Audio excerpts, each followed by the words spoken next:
Muy buenas tardes, bienvenidos a una nueva edición de nuestro programa Prevención TV. Ustedes saben, cursando ya la 9ª temporada, no muy cerca todavía de la 10ª, pero en camino.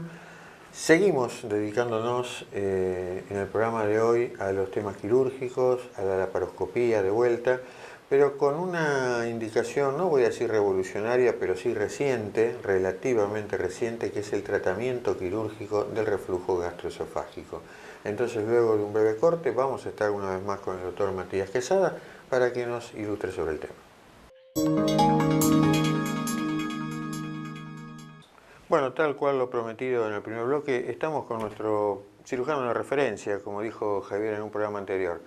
Lo hemos convocado de vuelta al doctor Matías Quesada. Vamos a seguir hablando de cirugía laparoscópica, pero con una indicación puntual que por ahí quedó del programa pasado. Bueno, Matu, primero que nada, una vez más, gracias por el tiempo. Al contrario. Gracias por la dedicación y la pasión que le pones a todo esto. El tema que queríamos charlar hoy con Matías es el reflujo gastroesofágico. Todos ustedes saben que no es normal tener reflujo, que usted come, esa comida cae por un tubo muscular que es el esófago, y llega al estómago donde los ácidos que allí se encuentran forman parte, no lo inician, pero sí forman parte de un proceso digestivo más serio que el que empezó en la boca. Normalmente el contenido del estómago no debe volver hacia arriba porque hay una especie de válvula, una especie de tapón que se llama cardias, no cardio, cardias, que debería evitar que esto ocurra. Cuando esto no funciona o no sirve, entonces el ácido puede volver hacia arriba, lo que conocemos como reflujo. Después le vamos a preguntar a Matías con más tranquilidad causas, en el sentido de que tal vez todas las causas no sean quirúrgicas. Bueno, algunos de ustedes lo conocen porque por ahí se levantan con tos y resulta que cuando duermen ese reflujo de ácido les ha estado quemando los bronquios. Otros tienen problemas más graves, porque ese reflujo, si es una cosa importante y permanente, puede hacer que el esófago cambie y deje de ser lo que es, se empiece a parecer al estómago. Eso nosotros lo conocemos como esófago de Barrett y en un porcentaje mínimo de pacientes persistentes puede llevar al cáncer. Y dirán ustedes, ¿y por qué van a hablar de cirugía? ¿Esto se operó antes? No, normalmente no se operaba. ¿Y cómo se trata? Bueno, a usted le dicen, tiene tal o cual patología, pasa un tiempo despierto o un tiempo sin acostarse después de comer justamente para evitar que la posición favorezca el reflujo. Le dan a tomar por ahí antiácidos, le dan a tomar pastillas modernas como el omeprazol. Pero el problema es que esta medicación a su vez tiene sus inconvenientes. Así como si uno toma un analgésico en forma definida puede terminar teniendo problemas coronarios o estomacales, alguien que toma antiácidos o pastillas como el omeprazol en forma permanente puede perder la absorción de cosas o de nutrientes esenciales. Por poner un ejemplo estúpido, usted come carne, está tomando omeprazol desde hace años, muy probablemente no puede absorber la B12. ¿Y qué significa la vitamina B12? Significa que usted, andando los años, puede, por falta de B12, terminar con una demencia, que no es igual al Alzheimer, pero se parece mucho, pero que se puede curar. Bueno, toda esta introducción es para explicarles por qué es importante, por un lado, tratar el reflujo gastroesofágico y por qué por ahí no conviene que nos quedemos solamente con la dieta y las pastillas. hecha esta introducción un poco extensa, No, ha sido una buena clase. Te preguntaría por las causas de reflujo, pero sobre todo focalizando en aquellas en las que la cirugía puede dar una mano. Bueno, como vos decías, la enfermedad, lo que se conoce como enfermedad por reflujo gastroesofágico es altamente prevalente. Si uno se fija en los informes endoscópicos, es muy común que uno vea que el esófago, cerca de donde se une con el estómago, presenta inflamación, o lo que se llama esofagitis. Eso habitualmente está causado por un reflujo patológico de ácido al esófago. Es normal tener cierta cantidad de episodios de reflujo, como es normal tener cierta cantidad de extrasístoles por día, ¿o no? Sí. Pero cuando eso pasa a ser un tiempo patológico, que en los estudios que se hacen de determinación de pH de 24 horas es aproximadamente un 4% del día, o sea, 50 y pico de minutos. Si uno tiene más de 50 y pico de minutos un pH ácido en el esófago, eso a la larga va a traer problemas. Perdón, un corte ahí. ¿Cuándo indicás ese estudio? Ese estudio se indica habitualmente cuando uno planea operar a un paciente. ¿No lo indica el gastroenterólogo para saber qué tan grave es el reflujo? ¿Lo indican ustedes? Bueno, sí lo puede indicar el gastroenterólogo y es habitual que gastroenterólogos con mucha experiencia en el manejo de esto, cuando mandan al paciente a operar, lo manden completamente estudiado. Lo más frecuente en la práctica nuestra es que el paciente venga con una endoscopía donde tiene esofagitis y venga cansado de tomar antiácidos porque le hacían bien y le dejaron de hacer bien y su reflujo progresó. Y en ese caso, donde uno empieza a plantear con el gastroenterólogo, que vendría a ser el médico de cabecera de este paciente, el paciente y uno, la posibilidad de la resolución quirúrgica de este problema, ahí es donde uno tiene que estudiar un poco más funcionalmente, podríamos decir, no solo con una imagen, que es lo que da la endoscopía, sino funcionalmente, qué es lo que pasa con ese reflujo, cuándo ocurre y por qué puede estar ocurriendo. La causa más común de reflujo gastroesofágico patológico es que el paciente tenga lo que se conoce como una hernia hiatal. Y eso es simplemente una cuestión anatómica. Ese esfínter que vos nombrabas, que es el cardias, que se reconoce funcionalmente como esfínter esofágico inferior, que es el que hace que no haya un reflujo patológico, en el paciente que tiene herniado el estómago hacia el tórax, está sometido a la presión negativa que nos permite vivir para respirar. Entonces, cada vez que uno respira y hace presión negativa, favorece el reflujo. Es bastante sencillo. Entonces, uno, hasta que no corrige anatómicamente ese problema de que el estómago que tiene que estar en la panza vuelva a estar en la panza, ese paciente va a tener reflujo aunque tome medicación. Una segunda pregunta dedicada a los pacientes que te escuchan. ¿Esto es una condición congénita o se puede adquirir con el correr del tiempo? No, en la enorme mayoría de los casos es una cosa que se adquiere con el correr de la vida. De hecho, la prevalencia de hernias hiatales, hay varios tipos, pero globalmente de hernia hiatal aumenta con la edad. Con la obesidad, con ciertos factores que son comunes en la debilidad de los tejidos, pero que aumenta con la edad claramente, sí. ¿Se puede hacer prevención de alguna forma de esto o no? No. Se puede, digamos, por supuesto que uno puede tener lo que se llaman medidas higiénico-dietéticas para prevenir lo que es el reflujo gastroesofágico patológico. Ahora, si uno ha hecho una hernia hiatal, verdaderamente esa barrera anatómica está severamente lesionada y uno va a poder mejorar muchísimo con la medicación y va a poder mejorar muchísimo con la dieta, pero permanentemente va a tener ese problema del reflujo. De lo que decís, la primera indicación, es decir, el primer estudio del que surge la indicación es una endoscopía. La mayor parte de los pacientes tiene hecho una endoscopía, a veces de casualidad porque quieren hacerse un chequeo de salud y otras veces por sintomatología, que lo más común es lo que se llama la pirosis, el reflujo. Me sube algo ácido cuando termino de comer, me cuesta a veces cuando me voy a dormir, tengo tos de noche, disfonía. ¿En qué momento o a partir de qué momento el paciente tiene indicación, digamos, de ver a un cirujano? Bueno, la manija de los pacientes con reflujo la tienen los gastroenterólogos, que son los que lo ven y los que lo estudian y habitualmente lo medican. La verdad es que por suerte para los pacientes, y podríamos decir también jocosamente para los gastroenterólogos, la mayor parte de los pacientes andan bien con medicación. Hoy en día, con las drogas que vos nombraste, el omeprazol y todos sus derivados, son tremendamente eficaces para prevenir el reflujo ácido. Y la mayor parte de los pacientes que toman omeprazol andan bien. ¿Cuál es el problema? Que hay pacientes que son muy jóvenes y que van a estar entre comillas, condenados a tomar omeprazol por el resto de su vida. Y como vos dijiste, son drogas bastante seguras, pero que también tienen algunos problemas. Claramente que si a un paciente más grande le dan a elegir entre operarse y tomar una pastilla, la elección es fácil, va a tomar una pastilla. Pero hoy en día, con lo que es la cirugía laparoscópica, la anestesia moderna y demás, la cirugía está empezando a tener cada vez un rol más importante, pues muy bien tolerada. ¿Cómo enfocás o cómo se enfoca? Dijiste algo hace un rato cuando hablabas del estudio de 24 horas. ¿Cómo se enfoca el estudio o más allá de la endoscopía? ¿Qué otros requisitos tiene que cumplir un paciente para decir este paciente es candidato a o no es viable? Bien, habitualmente el paciente tiene que tener sintomatología clara. El mejor paciente para operar de reflujo es el que tiene sintomatología clara, que tiene alteraciones endoscópicas, o sea que su esófago se inflamó, que responde a la medicación. O sea, esto no es como lo clásico, no anda con medicación, hay que operarlo. No, el que anda bien con la medicación, con la cirugía va a andar espectacular. Y esos pacientes habitualmente uno los estudia con estos estudios que nosotros llamamos funcionales. Uno se llama la pHimetría, que es como lo que ustedes hacen con el Holter para ver cómo está el ritmo del corazón. Ese estudio nos va a medir el pH en un sector del esófago durante todo el día, entonces nos va a dar un panorama muy global de lo que le pasa a ese paciente.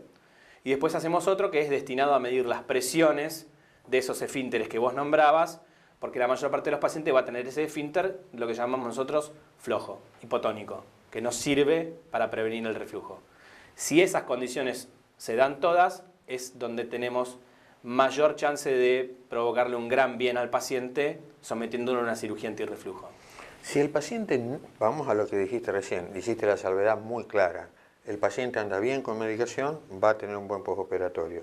¿Qué pasa si el paciente exactamente al revés? Te llega a vos, derivado por el gastroenterólogo, mire, se me quemaron los cartuchos, no anda bien con nada, hay que intervenirlo. ¿Qué expectativa Me río porque como andan tan bien con el omeprazol los pacientes, la mayor parte de los pacientes que vemos los cirujanos hoy en día son esos, los que se me quemaron los cartuchos. Me dijeron que lo venga a ver a usted, pues ya no saben más qué hacer. Bueno, esos pacientes lo que primero hay que hacer es estudiarlos en profundidad.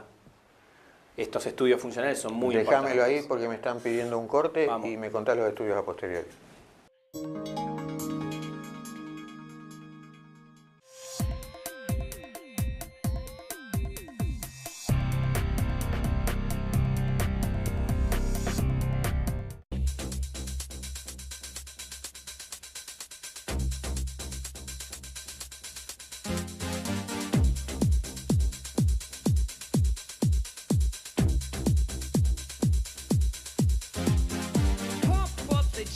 Pump it up while your feet are stumping and the jam is pumping. Look ahead, the crowd is jumping. Pump it up a little more, get the party going on the dance floor. See, cause that's where the party's at, and you find out if you do that.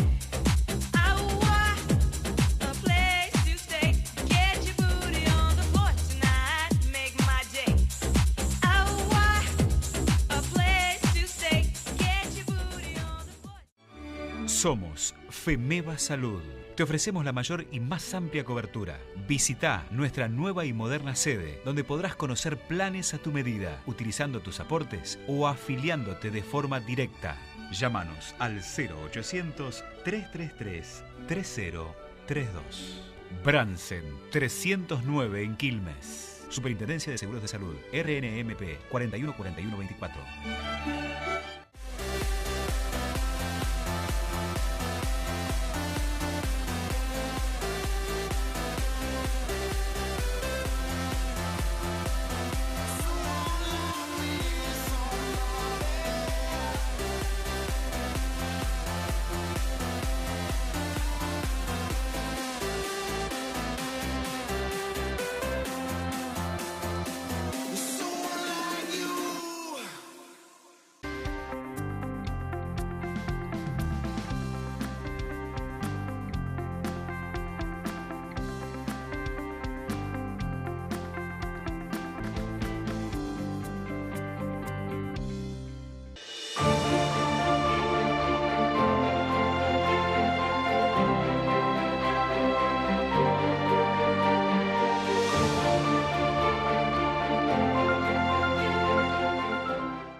Bueno, volvemos del corte y nos quedó planteada una pregunta, que era esta de los pacientes calientes, de estos que no responden a la medicación. ¿Qué hacemos con ellos? Bueno, esos pacientes hay que estudiarlos bien porque probablemente la causa de su reflujo y de su mala respuesta no sea la clásica.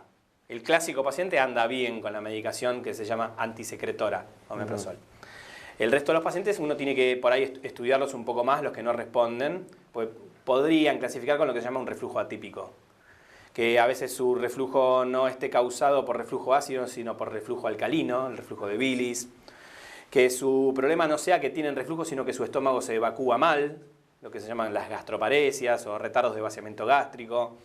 Bueno, muchas causas que son por ahí un poco aburridas para contarle a la gente, pero que uno tiene que tenerlas bien presente antes de decir hay que recomendarle la cirugía. No, pero esto es interesante porque por ahí el paciente va con una expectativa determinada, desconoce todo esto. El paciente se quiere que uno lo opere. Correcto. Mañana, si es posible. Desconoce todo esto y a lo mejor... Viene con 10 años de omeprazol, sigue tosiendo de noche, sigue con acidez y dice, por favor, ya no aguanto más, quiero que me opere, no puedo comer. Bueno, esos pacientes uno tiene que bajarles el nivel de ansiedad, explicarles que es muy importante que se hagan todos estos estudios funcionales porque hay que hacer también diagnósticos diferenciales. Hay enfermedades que tienen que ver con la motilidad del esófago, con cómo se mueve el esófago, que pueden dar síntomas parecidos, pero que si uno le hace una de estas cirugías, es una catástrofe para el paciente, porque uno le está provocando prácticamente una obstrucción a un esófago que no se mueve. Entonces uno tiene que ser muy precavido en todo lo que es este estudio de patologías que nosotros llamamos funcionales. Pues no, acá no hay un pólipo o un tumor que está provocando una obstrucción o una molestia o un sangrado. Esto es una cuestión de funcionalidad de órganos y la cirugía funcional merece estudios funcionales, claramente. Muy bien, excelente. Una pregunta o dos que van por ahí de la mano. Supongamos que tengo el paciente ideal y estamos hablando de la indicación de los estudios previos y del tipo de paciente. Sí. Ese paciente al que vos vas a operar, ¿le tenés que prescribir, por ejemplo, alguna dieta particular antes de la cirugía? Bueno, no es indispensable. Habitualmente estos pacientes vienen con algún tipo de dieta. Es importante en lo que nosotros llamamos la cirugía laparoscópica del hiato, es que si el paciente es muy gordo, necesitamos que el paciente achique el tamaño de su hígado, porque en la laparoscopía nosotros no podemos meter la mano y correr las cosas. Necesitamos posicionarnos con pequeñas pinzas, con instrumental delicado, y en estos casos, al igual que en la cirugía bariátrica que tantas veces hablamos, sí. El hígado de un paciente con obesidad tapa completamente el estómago. Entonces transforma una cirugía que no es técnicamente tan compleja en difícil porque no tenemos campo para operar. A ese paciente sería el único que uno le indicaría, por ejemplo, un descenso de peso. Sí es importante en el posoperatorio de estas cirugías un reinicio gradual de la dieta. Porque antes de hablar de eso, porque eso te lo quería preguntar después. Háblame de la cirugía en particular. La cirugía en particular, haciendo el caso típico, que es el que estuvimos charlando, habitualmente uno lo que tiene que hacer es volver a posicionar las cosas en la posición original en la que tienen que estar. El paciente con hernia hiatal tiene herniado a través de un orificio en el diafragma que se llama hiato, por donde pasan los grandes vasos y el esófago, tiene herniado el estómago. Entonces uno tiene que volver a poner ese estómago en una posición normal, tiene que cerrar ese orificio del hiato de alguna manera, la manera más común que uno lo hace es con puntos, y después lo que uno crea con el propio estómago del paciente es lo que nosotros llamamos una válvula antirreflujo, parecido a lo que sería ponerse un echarpe en una bufanda en el cuello. Con el propio estómago abrazamos al esófago de manera tal que cuando uno come y el estómago se distiende, eso provoca como una apretada del esófago, lo estoy diciendo muy para que se entienda, ¿no? Está bien, perfecto. Y no haya ese reflujo. Esa apretada uno tiene que hacerla con mucho cuidado y hoy en día cada vez más floja se está indicando para evitar el mayor problema que traía esta cirugía en otras épocas, que era que el paciente le cambiábamos el reflujo pero le poníamos una dificultad para tragar, que es lo que médicamente se llama disfagia. Esta cirugía se acompañaba de un índice de disfagia alto. Hoy en día se acompaña de un índice de disfagia muy, muy bajo, porque esa válvula la hacemos prácticamente floja. Si una persona que no es cirujano ve esta cirugía, dice, ¿qué están haciendo? Esto no sirve para nada. Pero sí, pero sirve mucho. Es una indicación. Vamos al tema que ibas a abordar. Tuvimos un postoperatorio, la cirugía fue exitosa. El tema de la dieta postoperatoria y por cuánto tiempo. Bueno, la dieta postoperatoria no hay un tiempo en particular, pero sí es importante que el paciente no tenga esa sensación de que le va a costar comer. En un primer momento, como en toda cirugía, como de cualquier lugar del cuerpo humano, la cirugía genera una respuesta inflamatoria en el lugar. Y por ahí la luz del esófago está disminuida, las paredes del estómago también están edematizadas, y puede aparecer esa sensación de que quiero tragar y la comida no pasa. Eso es importante en un primer momento evitarlo, para que el paciente no quede con esa conciencia. Y también, por supuesto, en una cirugía en la que uno pone el estómago dentro de la panza, cierra el agujero del diafragma, hace una válvula en el estómago, uno no va a querer que el paciente vaya a comer cualquier cosa y esté vomitando, porque va a ser totalmente contraproducente para la permeabilidad de la cirugía. Así que te diría que más o menos como por el primer mes se recomienda que el paciente coma una dieta muy liviana, con consistencias más tirando a lo procesado que a lo sólido, y después el paciente come lo que quiere. Es decir, y la calidad de lo que tiene que comer, me imagino, similar de alguna forma a lo de la gastritis previa. Siempre es bueno, como lo ven ustedes también en cardiología, trabajar en conjunto. El cirujano sabe operar, no sabe de dieta, por más que le pregunten. Hay que involucrar a una licenciada en nutrición, que siempre tiene un plan para ese paciente en el posoperatorio, que va a ir progresando de acuerdo a cómo el paciente vaya mejorando. Y eso es la mejor manera de manejarlo. Tiempos de recuperación. ¿Lo operaste hoy? Son cortos. ¿Se va de alta? No, normalmente el alta de una cirugía estándar antirreflujo puede ser para el otro día. Para el otro día. Sí, depende por supuesto de la tolerancia del paciente a la dieta, pero la mayor parte de los pacientes al otro día se pueden ir a casa. ¿La tolerancia a la dieta? ¿Empiezan tomando líquido y algo sólido procesado antes de irse? Sí, claro. Es un requisito para que el paciente se pueda ir a casa. Perfecto. Se lo damos a las pocas horas de la cirugía, empieza con líquidos claros. ¿Y para retomar, por ejemplo, tareas laborales, cuánto tiempo? Depende de la tarea laboral que tenga el paciente. Si es una tarea pasiva, de oficina y todo, para los 15 días puede estar trabajando. 15 días de Si tiene que ir a hacer un esfuerzo, cargar bolsas al puerto, como decimos nosotros, le va a llevar un tiempo más, obviamente, pero no, si no, no hay problema. ¿Qué índice de fracaso tiene la cirugía? Bueno, excelente pregunta. Una cosa es hay Habla de una cirugía bien indicada, ¿no? Hay que definir qué es fracaso.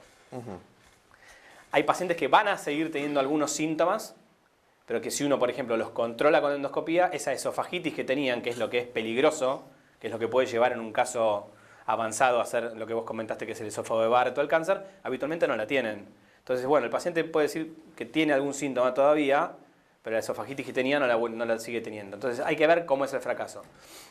Lo que es un fracaso anatómico, que uno le haga un estudio al paciente y la hernia ya tal que uno operó se vuelve a formar, en casos de hernias etales grandes como del 20%. Es decir, que uno puede de alguna manera en preoperatorio imaginarse de alguna forma por la cuestión anatómica qué paciente puede recibir. Cuanto más grande sea la hernia, cuanto más anciano sea el paciente, que eso va a hablar de, digamos, laxitud de tejidos, debilidad, eso hace que la chance de que la hernia vuelva a ocurrir sea más alta. En un paciente joven es muy bajo. En un paciente joven es muy bajo. Muy bajo. En caso de fracaso, ¿hay segunda chance o no? Se puede siempre volver a operar. La revisión de una cirugía antirreflujo es para manos experimentadas porque la posibilidad de hacer lesiones por la cirugía es alta. Uno, en vez de tener herniado algo anatómico, va a tener herniado o recidivado algo fabricado por un cirujano, que primero uno tiene que desarmarlo, volver a ponerlo en su lugar y tratar de rearmarlo de una manera que sea buena para el paciente. Así todo, la mayor parte de las revisiones de estas cirugías que se han hecho, no quizá en este momento, pero sino históricamente, tenían que ver con esta dificultad para tragar que yo te comentaba que tenía. Que era que esa válvula estaba muy apretada y uno tenía que reoperar al paciente para que esa válvula quedara más floja. Eso ya no lo vemos. Bueno, me están haciendo señales, te quería preguntar varias cosas más, pero dejo una última pregunta. El paciente que vos dijiste, el mejor paciente, dijiste entre otras cosas que andaba muy bien con omeprazol o el tratamiento que le indiquen. Después de la cirugía, ¿me puedo olvidar de todo este tratamiento antiácido o sigue? Durante un tiempo lo damos y la mayor parte de los pacientes después lo discontinúa. Esa es la idea de que se opere. Perfecto. Bueno, nos están literalmente haciendo señales, nos echan, así que no me queda más, una vez más, que agradecerte la dedicación. No, el agradecido soy yo. Y gracias por invitarme. Seguramente a próximos programas, porque el tema no está agotado. Siempre. Bueno, llegamos al final del programa del día de hoy. Es una cosa novedosa, es algo nuevo. Una vez más, como decimos siempre, en la medida que tengan preguntas, las redes sociales están disponibles.